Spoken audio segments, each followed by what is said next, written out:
Hello, thank you for joining me. My name is Dr. Sharon Skimper and I'm here to talk about strategic marketing. We're working from the Farrell and Hartline 2017 text, and today we're focused on Chapter 6. Chapter 6 is a very comprehensive chapter. It's all about the marketing program, and we talk through the various marketing mix elements within the marketing program. So let's share the screen here. Okay, we're good to go. Right. So in this chapter, we talk through product strategy, pricing strategy, supply chain strategy, and integrated marketing communications. So each of these four marketing mix elements is what we want to strategically combine to make our marketing program as effective as possible. Now, one of the points that Farrell and Hartline open with in this chapter is the point about commoditization. And commoditization is really about where all the products look the same. So it doesn't really matter what you do strategically because they're all the same. So this happens when products are in the mature stage of their product life cycle. So they've gone through the growth stage where they've made some money and they've attracted some competition, and now the sales have plateaued in the mature stage of the product life cycle. And at the mature stage in the product life cycle, Farrell and Hartline are making the point that it's really difficult to differentiate because the innovations that are available have been incorporated. New competitors have come into the field, and so there's many products on offer, there's many substitutes, and essentially strategy is all about price at that stage. But apart from price, we'll get to price shortly, let's talk about product to begin with. So your core product involves the research and development component that goes into design your core product, as well as the branding and the positioning that demonstrate to the marketplace what your core product is. So in this way, your product strategy is the most critical decision in your marketing program, because this is what enables us, the marketers and the managers of brands, for example, to deliver on the customer's needs and wants, to solve the customer's problems. Now, when an organization has multiple products, multiple brands, we talk about this as a product portfolio. And within the product portfolio, there might be certain product categories that the organization is focused on, and they might have specific product lines within their product portfolio. Now, the range of the products that they're offering, that's their product mix. And critical strategic decisions with regards to the product portfolio is the width of that product mix and the depth of each product line. Let's look at a couple of examples. So here we've got the example of Coca-Cola. Now, Coca-Cola offers far more than soft drinks or soda and Minute Maid or juice, right? But let's just look at those two for the minute. Here we have a graphic representation of two product lines in the Coca-Cola product mix. And you can see that the soft drink line is deeper than the Minute Maid juice line. Okay, so here's a more complex example. This is from Nestle, the brand Nestle. So all of these brands comprise the Nestle product portfolio. The width of the product mix is all of these rows together, right? So there's the width of the product mix, and then the depth of the lines is for each line, there's a depth. For the milk products and ice cream line, that's the deepest line in this Nestle product portfolio. The least deep product line is probably the confectionery line and then the water line, the bottom two rows there. Okay, so when we look at a product portfolio, we look at and make strategic decisions about the product mix, the product portfolio as a whole, which is considered in terms of the width of the product mix, which on this graph for Nestle is actually on the side there, and the depth of the product lines. Okay, the width of the product mix. So here we've only got 2 product lines represented for the Coca-Cola product portfolio. And on this slide, we've got multiple product lines represented for the Nestle product portfolio, and each of these lines is the product mix, and then each of these lines has a depth to it, where the milk products and ice cream line is the deepest for this Nestle.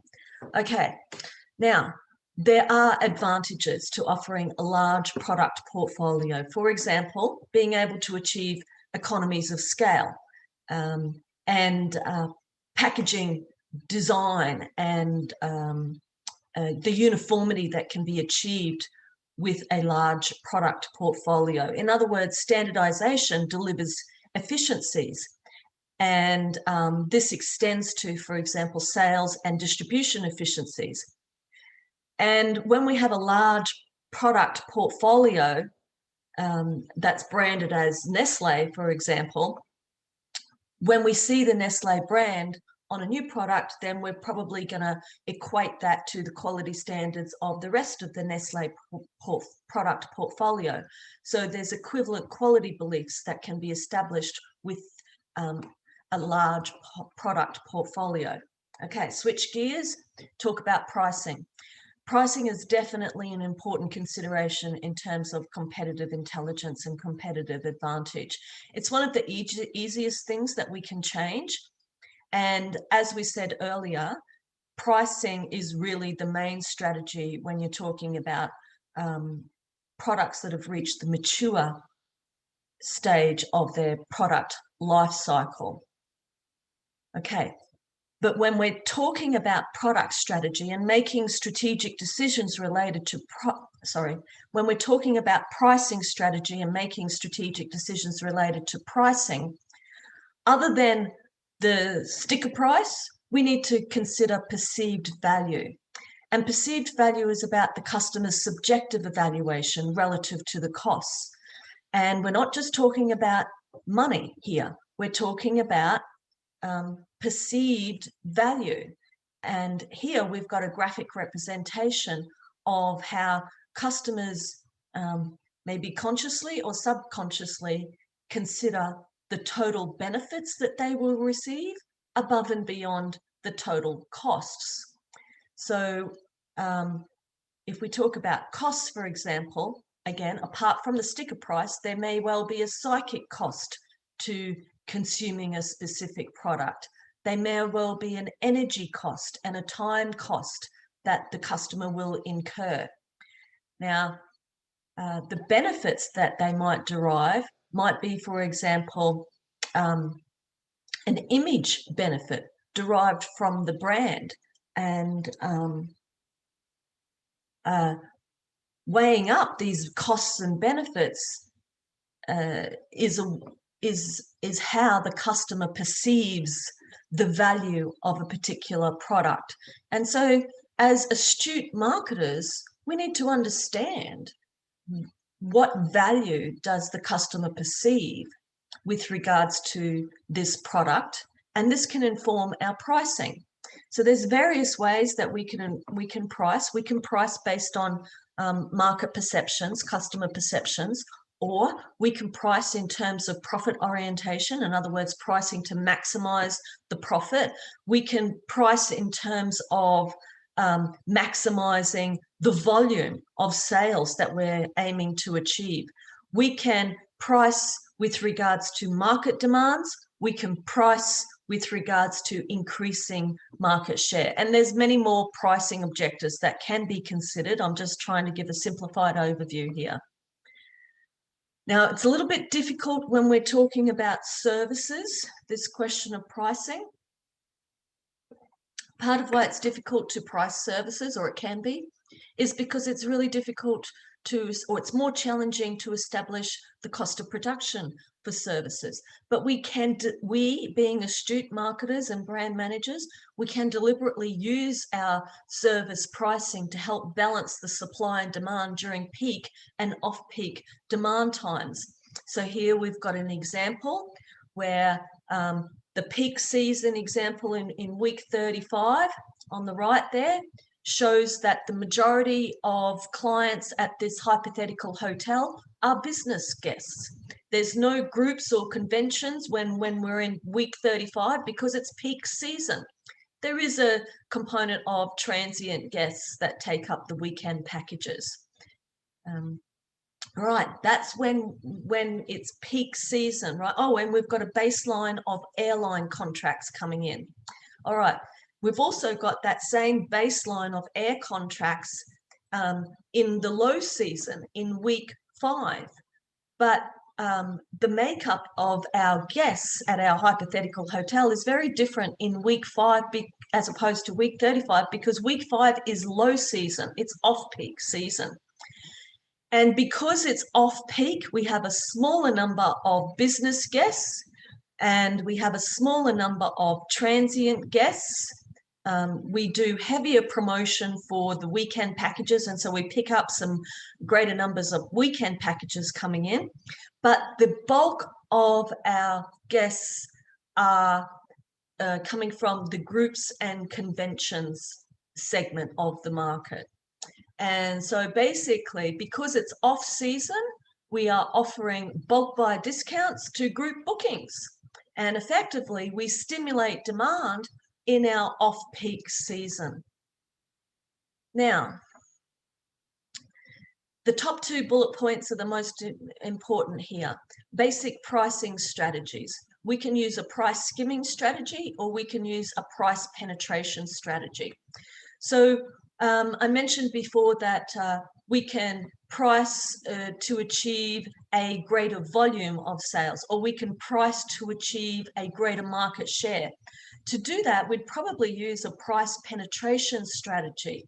And a price penetration strategy is basically a lowball pricing strategy that is deliberately designed to undercut the competition and to secure market share, maybe a greater market share. And one of the ways that we can do that is, well, let's think of the example of Spirit Airlines. Okay, so Spirit Airlines is a budget airline. They've come in with a very skinny offer into the airline industry. There's no bells and whistles on there. On what you get for your money when you get a ticket with Spirit Airlines. It's basically just transportation from A to B, right? And hopefully it's safe transportation. But if you want to check in some luggage, that's going to cost extra. If you want to check in, if you want some food in flight, that's going to cost extra. If you want in-flight entertainment, that's going to cost extra, right? So they come in with this lowball offer that has no extras included, and it's deliberately designed to penetrate the market. The opposite of that is a price skimming strategy. And with a price skimming strategy, we're coming in high. PlayStation 5, for example, just released in the marketplace. If you're one of the Sony fans looking for the newest release PlayStation, you might be willing to line up at midnight to be one of the first people to secure this new model PlayStation. And you might be willing to pay a premium to get this new technological innovation. And so a price skimming strategy is depending on, for example, new adopters of new technology willing to pay a premium. And then once you achieve a certain level of sales with those new adopters, with those innovators in the marketplace, people that are more risk takers, then you can use a price skimming strategy, and afterwards you might drop the price to enter more of the mainstream market. Okay, switching gears again to talk about the supply chain strategy. So here what we're talking about is distribution channels. Marketing channels are organized systems of partners, and the supply chain partners work together to facilitate a flow of products through the supply chain, a flow of information and product ownership from the point of production to the final user. So we're talking about physical distribution. We're also talking about connection and integration of those partners in the supply chain. So as factors affecting the supply chain integration include connectivity, community, and collaboration. So we want our supply chain partners to be tightly connected, and we can achieve this more effectively and efficiently through technology. So using, for example, RFID technology, QR codes, even blockchain technology, so that the partners in the supply chain are very aware of what's going on with the other partners in the supply chain. And therefore, they're more informed about their role and what they need to do to ensure this facilitation of the flow of goods and information.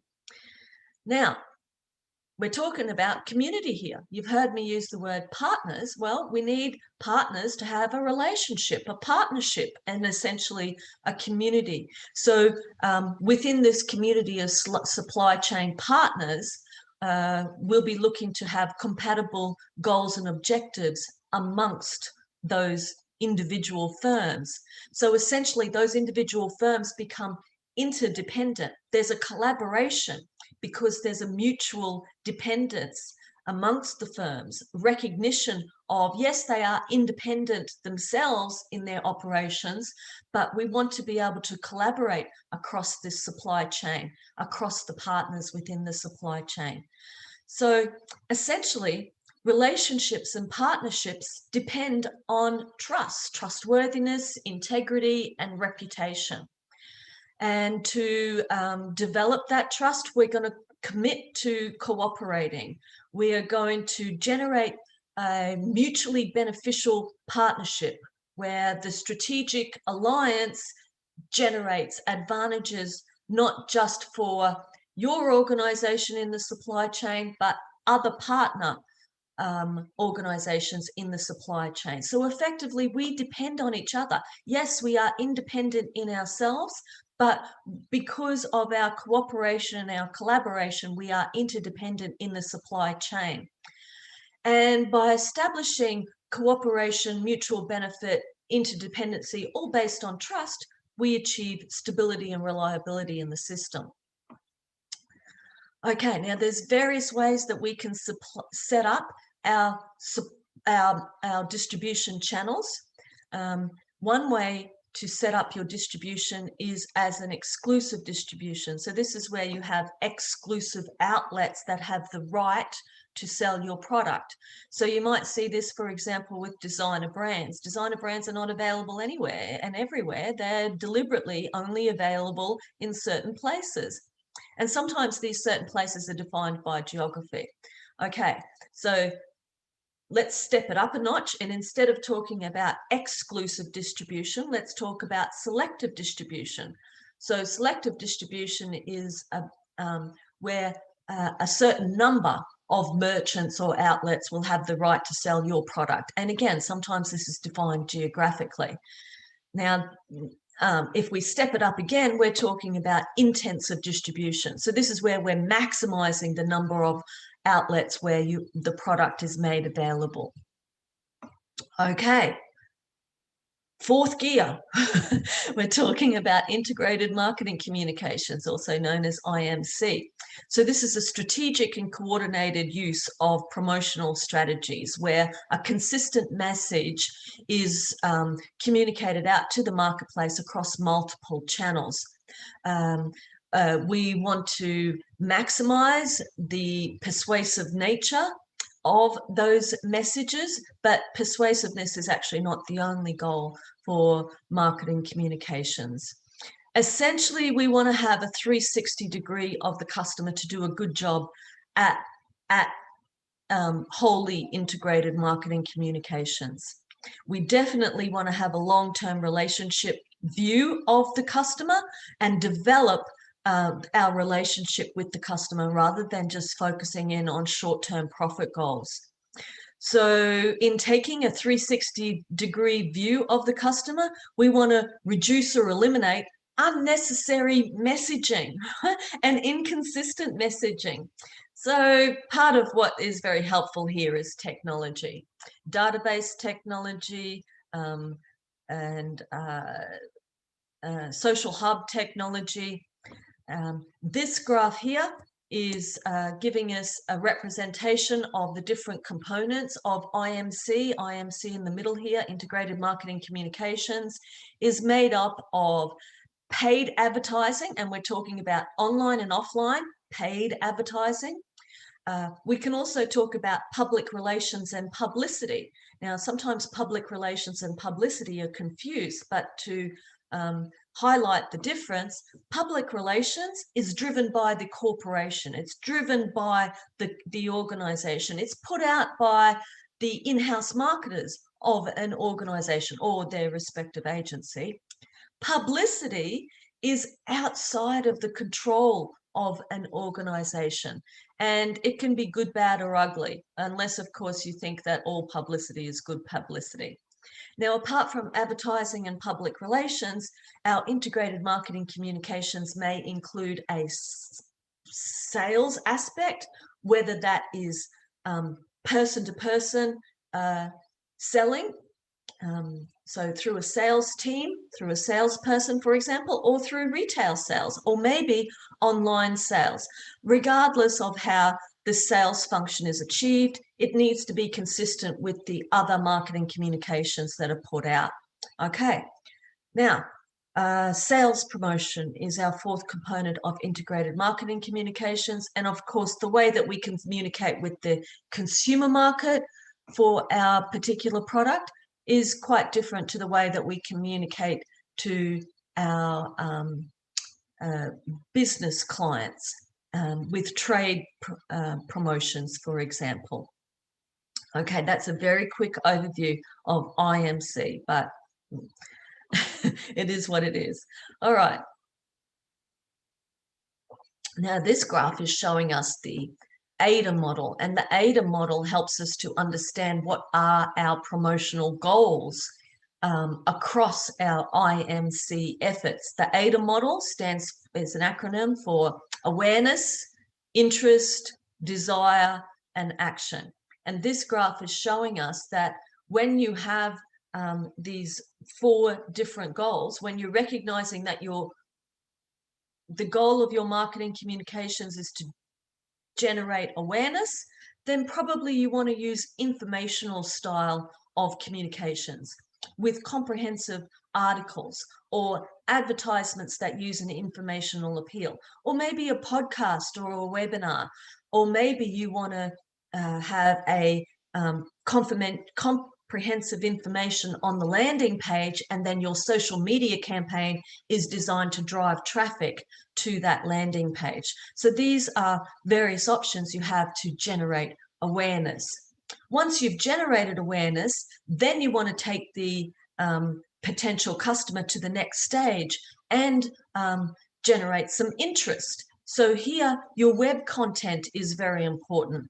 Maybe sending out electronic newsletters or email campaigns or social media blogs to grab and keep the customer's attention and interest. Okay. Third step in the AIDA model is deliberately work towards generating desire. Okay, so here you might use white papers that provide evidence as to why this particular product or proposal or service is indeed a good idea. Another way to package that up is with a brochure. It doesn't have to be a hard copy brochure, maybe an electronic brochure, or maybe a micro blogging on whatever platforms, Twitter. Okay. Now, once you've generated the awareness, increased the interest, grabbed moved the customer through the AIDAS model and achieved desire. The customer is now desiring your product. Now you want them to press the buy button. Okay, so you want them to take action, A for action. And here is where you might use your integrated marketing communications to present customer testimonials, happy customer stories. Good idea, right? And maybe case studies of how this particular product has achieved this particular success story. Okay, so this is the AIDA model. All right. I think the last thing that we want to talk about with regards to IMC is using either a pull strategy or a push strategy. So a pull strategy is where the promotional efforts are focused on stimulating consumer demand. So all the pharmaceutical advertising that you see on American TV, this is the pharmaceutical manufacturer presenting to the end user a pull strategy. So the pharmaceutical advertisements on American TV are presenting the end user with information that is directed towards them asking their doctor for XYZ pharmaceutical product.